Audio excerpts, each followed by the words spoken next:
Raju, Raju, yes papa, cheating us, no papa, telling lies, no papa, open your balance sheet, ha ha ha.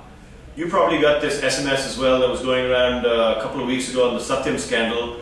We thought we'd just use this opportunity to remind ourselves of certain important lessons that one can learn from the Satyam scam, lessons that are relevant towards our personal finance situation. So what are these lessons? First, small problems, if left unattended, can grow into very large problems.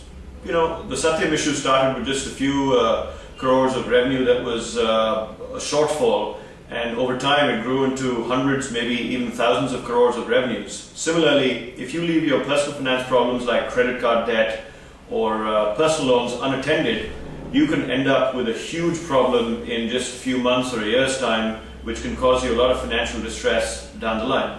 What's the second issue that we can learn? Well, follow the cash. It's amazing how forensic accountants still cannot figure out how Satyam management was able to fudge their cash count. What's the lesson in this for you? You need to really look at what's going into your bank account and coming out of your bank account, both the income side and the expenses side, and then reconcile your bank cash statement with whatever bills that you have so that you can estimate whether the amount of cash in your bank is exactly what you expect it to be or not. The third thing that's very important is I think you need to stay on top of budgeting and auditing. Again, the auditors were sleeping probably on the job when they were auditing Satyam. How could they completely be ignorant of a scam of such a high order of magnitude? What you need to do is you need to budget your personal finance situation, your expenses regularly.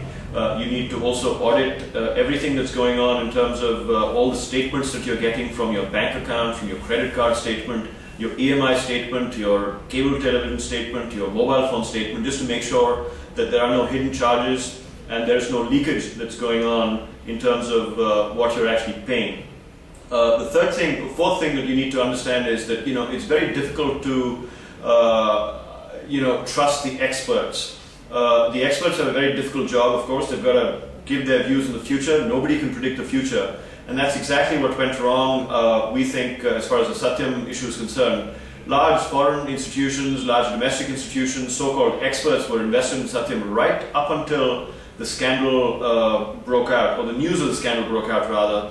And so it tells you how difficult it is to trust the experts. So next time an expert's giving you a tip on the stock market going one way or another, or the real estate market trying to go one way or another, or why prices will go up or come down, just take that with a little bit of caution. The fifth thing I think you need to keep in mind is you need to be questioning everything. Amazing again how nobody internally or externally questioned the senior management team, especially Mr. Raju. You need to be aware of things if they look a little bit funny. I think it's certainly within your right to be able to question that. And if you think that something sounds like it's unbelievable, it probably is. You should push back on people who are presenting a certain story to you and question everything. The final thing that we want to share with you is, it's very difficult to earn trust and regain trust once you've lost it. There are numerous examples of companies that have lost the trust of their stakeholders, their employees, their shareholders, the regulators, and so on. A company like Enron does not exist today because it went bankrupt, because it just blew the trust of all of these different parties that I mentioned a moment ago. We hope that the Satyam employees and customers don't suffer as a result of this scandal, but history suggests that it's very difficult to retain or regain trust once you've lost it. It's important for you as well, because as you're borrowing money from a home loan lender or from your lender on the car loan side, and if you don't pay back your loan on time, or you're fraudulent with them, or you're trying to scam them, it's going to be a big problem for you to retain and regain that trust over time as you need them for other loans throughout your life. So here are some of the lessons we thought that are worth sharing with you on the Satyam scandal. We hope that you can be alert and aware of different ways that people can try and fraud and scam you. There's another article in this week's newsletter on how to spot financial fraud. We hope that you'll read it and give us any of your comments if they're worth sharing with us. Thanks very much. Bye-bye.